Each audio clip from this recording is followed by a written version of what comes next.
करवा रही है अपने कहे अनुसार। ये मतलब डेली उसका होने लग गया कि है ना आज ये करना, आज उसका मज़ा आने लग गया। फिर धीरे धीरे वो मुझसे बोलने लगी, तू है ना डेयरी मिल्क लेके आना, तू ये ले। मतलब उसका डेली का कुछ ना कुछ, अगर टीचर ने बोला है कि कल आप ना ऐसी नोटबुक लेके आना, मतलब स्पेसिफिकली बता देते थे कि इस टाइप की नोटबुक लेके आना या ये ड्राइंग बुक लेके आना, तो वो भी वो मुझसे ही मंगाया करती थी। तेरे पापा तेरे लिए लेके आएंगे, मेरे लिए भी एक मंगा लियो, मैं नहीं लेके आ रही खरीद के। पापा को बोलती थी डरते डरते। पापा बोलते क्यों, तो मैं बोलती पापा ऐसे वैसे करके कुछ भी बहाना मारती। तो ठीक है, पापा भी मना नहीं करते कि पता नहीं स्कूल में बोला ही होगा। फिर उसकी मतलब कि हदें ही पार होने लगी। उसकी डिमांड जो थी वो तो बढ़ती गई, बट उसकी ना और भी चीज़ें, जैसे कि वो मुझे बोलती, मतलब पता नहीं मैं बोल भी सकती हूँ कि नहीं, मतलब वो मुझे इतना गंदे लेवल पर टॉर्चर करती। उसने मुझे एक बार बोला कि हम गए गर्ल्स वॉशरूम के अंदर, ठीक है, तो वहाँ पे उसकी जो मतलब उस कैन यू इमेजिन कि उसकी जो फ्रेंड है, उसकी ना गैंग की वो जो 2 लड़कियाँ हैं, उनमें से एक लड़की तो थी एब्सेंट और एक लड़की आई थी, वो गई वॉशरूम के अंदर। बोलती है कि ना चल नीचे झुक के देख कि वो क्या कर रही है। मैंने कहा क्या? उसने बोला हाँ करना पड़ेगा तुझे। तो वो बोलती नहीं यार प्लीज़, ऐसे सब मैं नहीं कर सकती। और उसने मुझे एक वहीं पे बाल खींचा और एक तमाचा लगाया, एक हाथ से बाल खींचे एक हाथ से तमाचा लगाया। फिर से मैं रोने लगी। तो उसने मुझे कि बोला कि तुझे करना पड़ेगा। इतने में और लड़कियां भी आ गई वॉशरूम के अंदर। तो फिर वो तो वहाँ से तो मैं बच गई उस दिन, लेकिन फिर मैं बहुत रोई उस दिन। मैं बहुत रोई, बहुत ज़्यादा ही रोई कि मतलब कि अब तो हद ही पार होने लग गई। फिर भी मेरे में हिम्मत नहीं आई कि मैं किसी को जाके बोलूँ। अपने मम्मी पापा को बोल सकती हूँ या किसी टीचर को शिकायत कर सकती हूँ या किसी अपनी जो साथ में लड़कियां हैं और भी क्लासमेट्स हैं उनकी हेल्प ले सकती हूँ। लड़कों से तो बात ही नहीं करते थे हम लोग, उनका तो सवाल ही नहीं बनता। लेकिन ऐसे भी दिमाग में नहीं आया कि लड़कियाँ भी तो और है, उनसे भी हेल्प ले सकते हैं। एक बार म्यूज़िक का पीरियड था, तो उसके अंदर उसने मुझे बोला कि चल ये लिख। तो उसने मुझे बड़ा ही, मतलब मैं बता नहीं सकती, मुझे याद है अभी भी अच्छे से एकदम क्लियरली याद है कि उसने मुझसे क्या लिखवाया था, बट मैं वो बोल नहीं सकती। उसने मुझसे ना कुछ लिखवाया था, कुछ अश्लील टाइप का था, ठीक है। उसने मुझसे वो लिखवाया। सब बच्चे म्यूज़िक के अंदर सुन रहे हैं, कोई पियानो बजा रहा है, कोई कुछ कर रहा है, कोई गिटार छेड़ रहा है, और मैं वहाँ पे बैठी हूँ और उसकी बातें मान रही हूँ। मुझे बैठी वहाँ पे इंस्ट्रक्ट कर रही है कि तू ये लिख। मैं लिखती गई, वो बोलती गई, मैं रोती गई, लिखती गई। अब मैं रो रही थी तो फिर वहाँ पे ना, मतलब कि हमारे म्यूज़िक टीचर जो थे वो तो थे ही, और एक और इंग्लिश के टीचर थे। वो थोड़े मतलब एज में बड़े थे और थोड़े स्ट्रिक्ट भी थे, बहुत स्ट्रिक्ट थे। वो थे सेकेंडरी सेक्शन के थे शायद, हाँ। तो उन्होंने मुझे देखा, मतलब वो जो बाकी 3 लड़कियां थी वो तीनों मुझे बता रही है ऐसे ऐसे लिख। मैं रो रही हूँ, लिखती जा रही हूँ, और वो तीनों हंस रही है।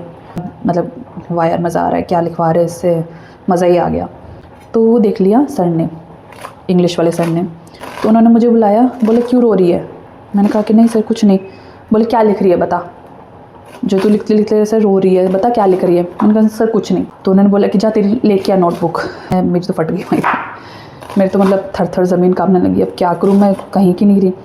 उन्होंने ये नहीं देखा कि ये रो रही है तो मतलब कुछ गड़बड़ हो। उन्होंने वो पढ़ा, ठीक है, और मेरी जो मतलब बेइज्जती करी है पूरे क्लास के सामने, पूरे क्लासरूम। मुझे नहीं पता कि वो अभी सबको याद शायद होगा भी नहीं किसी को भी याद, क्योंकि 4th स्टैंडर्ड की बात है, शायद ही किसी को याद हो। बट वो इतना एम्बैरेसिंग था मेरे लिए, इतना ज़्यादा था कि मुझे आज तक याद है। धज्जियाँ उड़ा दी मेरी पूरी क्लास के सामने कि ये क्या तरीका है, ये सब लिखते हैं। तुम 4th क्लास के बच्चे हो, तुम्हें इतनी मेच्योरिटी कहाँ से आई? बहुत डांटा, मुझे बहुत डांटा। मैं रोती जा रही हूँ, मैं हेल्पलेस, मैं कुछ कर नहीं सकती। मैं रोती जा रही हूँ और उस लड़की को देख रही हूँ और वो मुझे ऐसे आँख निकाल रही है कि बोल दी ना तो तू आज तो तेरा मर्डर होना पक्का है। ये दिन भी निकल गया। एक दिन आया, उसने ना मतलब सभी हदें पार कर दी। उसने क्या किया कि उसने मुझे बोला कि है ना ये लेके आना। अब थी तो वो भी बच्ची, इतनी तो अक्ल उसमें भी नहीं थी कि हर चीज़ का ही कुछ उल्टा असर भी हो सकता है।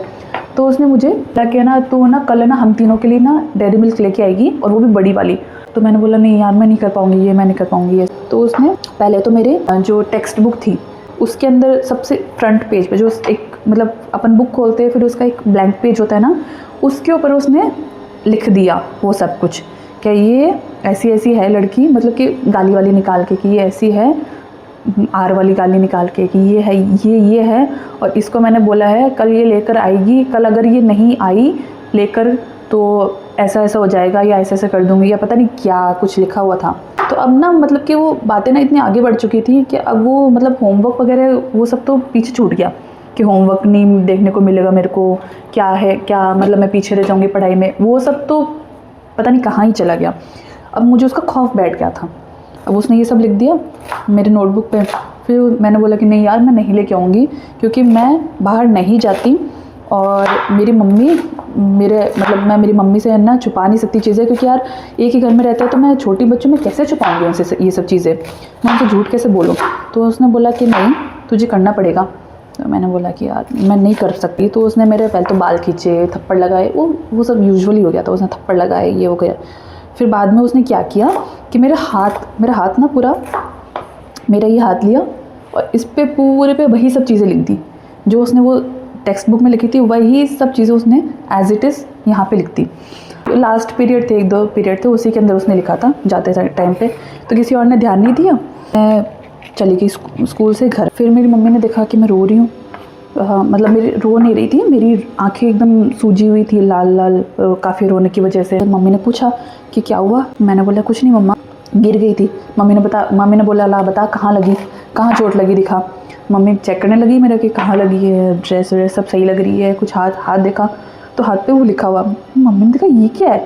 मम्मी ने बोला कि ये क्या है। मैंने बोला नहीं मम्मी कुछ नहीं है, मैं डर गई। मैंने बोला नहीं मम्मी कुछ भी नहीं है। मम्मी बोला नहीं रुक 1 सेकंड। मम्मी ने पढ़ा। मम्मी ने बोला किसने लिखा, मुझे बता।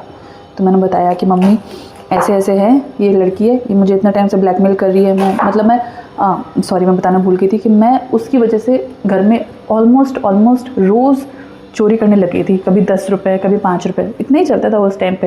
ये हमारे घर स्कूल के बाहर में आते थे, आइसक्रीम वाला आता था, नमकीन, सेब वाली नमकीन बेचने वाला आता था। तो मुझे बोलती थी, मतलब कि वो मुझे लंच में भी वो आते थे बैक साइड पे, तो वो मुझे बोलती थी कि वहाँ जा, मतलब कि वो हमारी स्कूल इतनी बड़ी है, मैं कितनी यार मेजरमेंट में तो नहीं पता, बहुत बड़ी स्कूल हमारी। मैं थी छोटी 4th स्टैंडर्ड के अंदर। तो मुझे बोलती थी लंच ब्रेक में कि है ना जा वहाँ से लेकर आ नमकीन खरीद के और है ना हमें ला के दे, ठीक है। तो वो मेरा लंच भी खाती थी, वो मेरे से पैसे भी मैं मंगवाती थी, वो उस पैसे की नमकीन भी खाती थी तीनों, और मैं भूखी रह जाती थी। छुट्टी में भी बोलती थी कि है ना हमें अब सॉफ्टी दिला, तो सुबह तूने नमकीन खिलाई, अब हमें सॉफ्टी दिला। तो मैं ऐसे करके पैसे चोरी करने लगी, कभी 15 रुपये, 5 तीनों के, कभी 20 रुपये, कभी चॉकलेट के लिए वो पैसे मंगाती, कभी चिप्स के लिए, कभी बिस्किट मंगवाती घर में पड़े हुए। तो ऐसे करके कुछ ना कुछ लंच में अलग डिमांड करवाती कि आज वो बनवा के लाना, आज इसके पराठे बनवाना, आज ये करवाना। वो सब डेली चल रहा था। मैंने तंग आके मम्मी को बता दिया कि मम्मी को पता तो चल ही गया। मैंने मम्मी को सब कुछ बता दिया। मम्मी हो गई आग बबूला। मुझ पे तो नहीं ऑब्वियसली, क्योंकि मैं तो पीड़िता थी, मैं थी विक्टिम।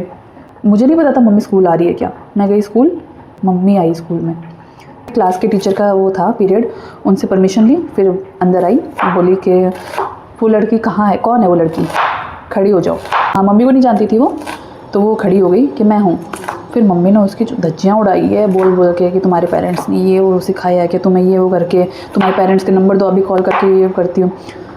बट उस लड़की की ऑडेसिटी देखो कि वो मतलब 4th स्टैंडर्ड के अंदर है, वो उसको खौफ ही नहीं है कोई। मेरी मम्मी उसको झाड़ रही है, उसको कोई खौफ नहीं है कि मुझे डांट पड़ रही है या मेरे घर पे पता चल जाएगा उसको। शी इज़ लाइक कि हाँ ठीक है, हाँ किया मैंने किया आंटी, हाँ तो क्या हो गया। मतलब कि वो उस टाइम पे भी वैसे बैडी वाला उसका वो था फेज़, जिस पे हमें समझ भी नहीं थी कि ऐसा सब करना चाहिए, ये सब गलत होता है, ये सब हमें यही लगता था कि ये सब गलत होता है, पेरेंट्स ऐसे बात नहीं करते, पेरेंट्स तो मतलब इतने बड़े मतलब धज्जे उड़ा देंगे। बट उसको कोई फिक्र ही नहीं थी, उसको कोई मतलब ही नहीं था। मम्मी ने उसको काफ़ी लताड़ा कि ये वो करके तुम्हारी ये उसका है। उसने बोला कि मेरे पेरेंट्स को बीच में मत लाओ, ये वो करके ऐसे सब हुआ। फिर मम्मी ने शायद उसके पेरेंट्स से बात करी और बाकी और टीचर से भी बात करी। फिर उसकी अच्छे से क्लास लगाई, उसके घर पे भी क्लास लगाई उसके पेरेंट्स ने।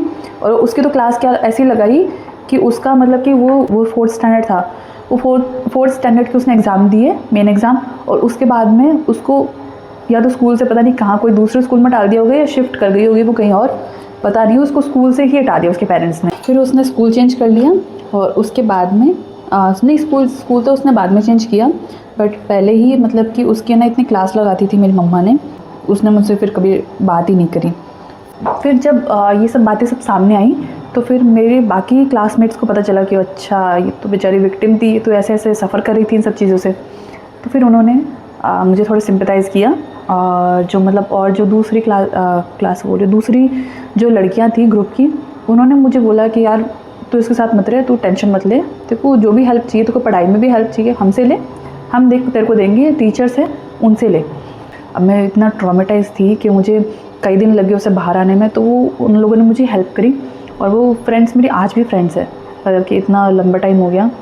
फिर उसने नेक्स्ट ईयर अपना वैसे भी स्कूल चेंज कर लिया। उसके बाद में वो एक बार मतलब कि उसने शायद 8th 9th के अंदर उसने वापस एडमिशन लिया हमारे ही क्लास के अंदर। लेकिन उस टाइम पे फिर थोड़ी सिचुएशन अलग हो गई थी, क्योंकि एक तो मेरी मम्मी ने इतना झाड़ लगा दी थी कि उसको खौफ था मेरे से बात करने में भी वापस आई तब। बट ठीक है, मैंने भी वापस आई तो मैंने नॉर्मली बात करी, मतलब मैंने उसको एहसास नहीं करवाया कि तूने मेरे साथ ये किया, क्योंकि वो भी बच्ची थी, हम भी बच्चे थे। ना ही मैंने उससे कुछ ज़्यादा फ्रेंडशिप रखी और ना ही कुछ बहुत ज़्यादा कुछ ऐसे दुश्मनी रखी। फिर जब उसने वापस एडमिशन लिया ना, उसके बाद में भी उसने जिस लड़कियों के साथ दोस्ती करी उनकी लंका लगाई, उनकी मतलब कि ऐसी तैसी कर दी। उनके एक बार तो मतलब कि इतना भयंकर कैट फाइट हो गई थी, 9th क्लास की बात है, हालांकि मैंने नहीं देखी थी। लंच ब्रेक था, उसके अंदर हम लोग बाहर खा रहे थे ग्राउंड में बैठ के, और उन लोग के मतलब कि आपस में वो जो फ्रेंड्स थी उनके ना ऐसे बाल खींच खा नोच नाच के एकदम लड़ाइयाँ हो गई थी, बहुत भयंकर वाली। सुनने में आया था लेकिन मिस कर दिया हमने। 1 साल बाद में उसने वहाँ से भी नहीं सॉरी नहीं, उसने 1 साल बाद में 2-3 साल रही वो शायद, और शायद वो 1 साल फेल हो गई थी। हाँ, 1 साल वो फेल हो गई थी, 10th में हो गई थी, 11th में हो गई थी, कुछ ऐसे ही था कि 10th 11th में फेल हो गई थी। बट ठीक है, कोई बात नहीं, हमें कोई ज़्यादा फ़र्क नहीं पड़ा, क्योंकि हम उससे बात भी नहीं करते थे उस टाइम पर। उस टाइम पर मैं बहुत ज़्यादा मैच्योर भी हो गई थी और थोड़ी स्ट्रांग भी हो गई थी, अपने मतलब समझने लगी, क्योंकि मेरी मम्मी ने टाइम के साथ मेरे को थोड़ा किया कि हाँ ये कुछ ज़्यादा ही दबने वाली लड़की है, तो इसको थोड़ा खोलते हैं हम। तो मम्मी ने मुझे और भी मतलब कि एक्टिविटीज़ में इंक्लूड करवाया, और भी थोड़ा मतलब कि पब्लिक स्पीकिंग के अंदर डाला। तो फिर बाद में उसका जब वो फेल हो गई, उसके बाद में उसने स्कूल फिर से चेंज किया। मतलब हम लोग कॉलेज में गए उसके टाइम या उसके थोड़े टाइम बाद में हमें ऐसा न्यूज़ मिली कि यार उसकी शादी हो गई। तो ओके, अभी उसकी शादी हो गई है, उसकी शायद बेबीज़ भी है, आई डोंट नो, ना मुझे जानना है। तो बस यही थी मेरी स्टोरी, और बताना ज़रूर कैसी लगी। और अगर स्टोरी टाइम अच्छा लगा हो तो फिर किसी और स्टाइल से बनाना है या कुछ भी आपके कुछ भी सजेशंस हो तो आप मुझे दे सकते हैं। और लाइक सब्सक्राइब करना ज़रूर से। And see you all in the next video. Bye bye.